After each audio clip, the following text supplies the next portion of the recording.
Kita beralih ke informasi selanjutnya. Saudara, sebanyak 16 narapidana dari Lapas Kelas 2B Banda Aceh Rabu mendapatkan asimilasi COVID-19. Ke-16 narapidana ini rata-rata tersandung kasus narkoba di bawah 5 tahun penjara.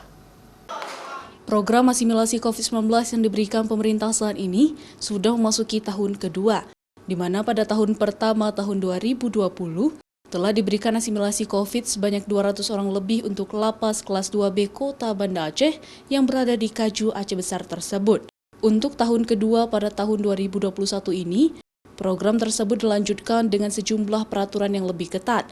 Sebanyak 16 orang yang menerima asimilasi ini nantinya akan dirumahkan dan akan tetap dilakukan pengawasan oleh pihak lembaga permasyarakatan. Bagi mereka yang melanggar peraturan asimilasi dan melakukan tindak kriminal dan lainnya lagi di tengah-tengah masyarakat nantinya, rata-rata dari tindak pidana narkotika dan pidana umum yang di bawah 5 tahun untuk narkotikanya.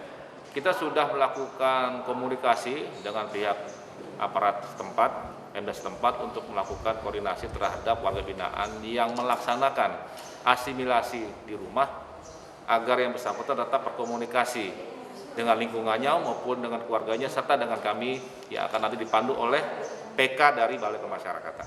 Dapat ditarik kembali dan akan menjalani hukuman kembali. Harapannya para narapidana yang telah mendapat asimilasi tersebut dapat kembali kepada masyarakat dan menjadi warga yang jauh dari tindakan kriminalitas atau narkoba. Para narapidana ini juga akan terus dipantau sebelum diberikan surat keterangan bebas bersyarat nantinya. Syahril, Kompas TV, Aceh Besar.